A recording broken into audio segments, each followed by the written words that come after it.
गर्मियों में राहत देने वाली ये जो मशीन है, एयर कंडीशनर, कभी सोचा है कि ये असल में काम कैसे करती है?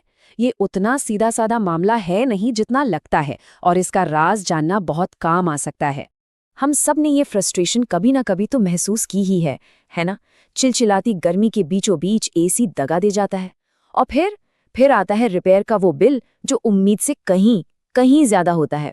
इस पड़ताल के आखिर तक हम ये जान जाएंगे कि एसी की आम समस्याओं को कैसे पहचानना है, बिजली के बिल पर पैसे कैसे बचाने हैं, और अपनी यूनिट को सालों साल एकदम बढ़िया तरीके से कैसे चलाना है। तो चलिए सबसे पहले एक बहुत बड़े मिथक से पर्दा उठाते हैं। एसी बाहर से ठंडी हवा अंदर नहीं खींचता। जी नहीं, सच तो ये है कि ये कमरे के अंदर की ही हवा को ठंडा करके उसी को बार बार घुमाता रहता है।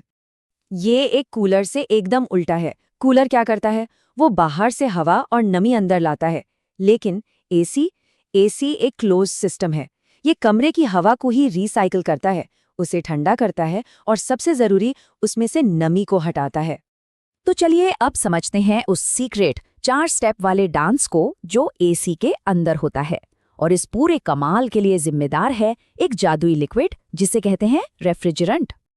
ये पूरा का पूरा खेल बस 4 स्टेज में होता है: इवैपोरेशन, कंप्रेशन, कंडेंसेशन और एक्सपेंशन।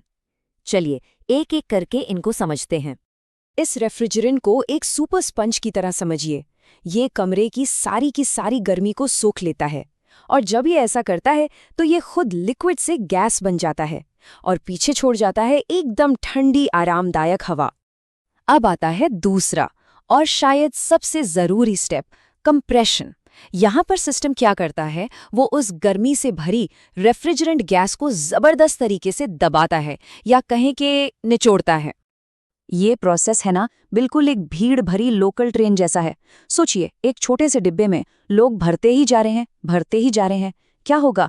दबाव बढ़ेगा और साथ ही गर्मी भी, तापमान तेजी से आसमान छूने लगता है।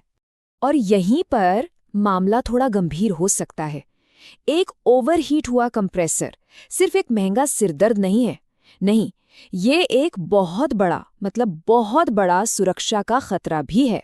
तीसरे स्टेप में ये जो गर्म गैस है, ये एसी के बाहरी यूनिट तक का सफर तय करती है और अपनी सारी गर्मी बाहर फेंक देती है। बिल्कुल, इसीलिए जब भी आउटडोर यूनिट के पास कोई खड़ा होता है तो उसे गर्म हवा महसूस होती है।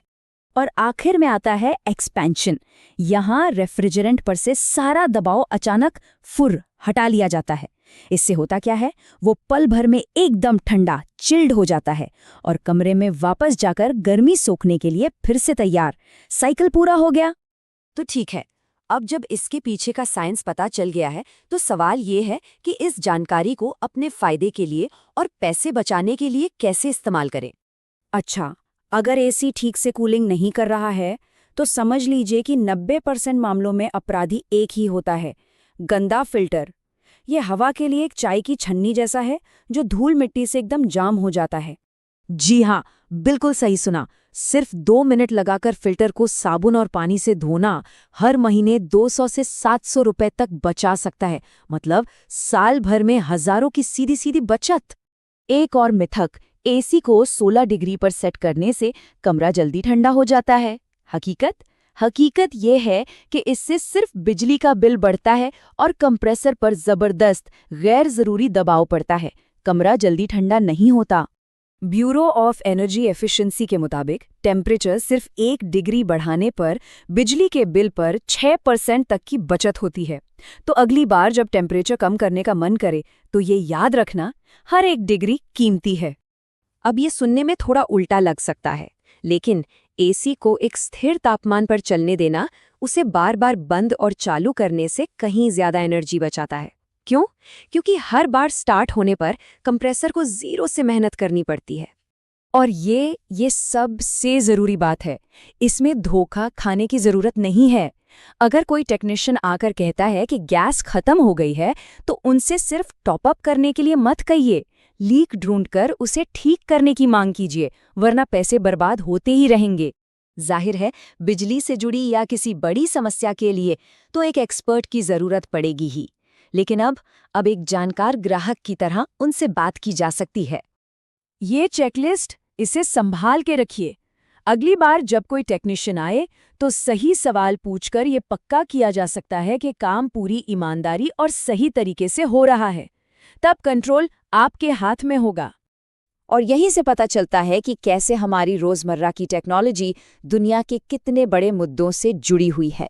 हम इसी सवाल के साथ इस चर्चा को खत्म करते हैं कि क्या उस गैस का नाम पता है? सोचिएगा जरूर।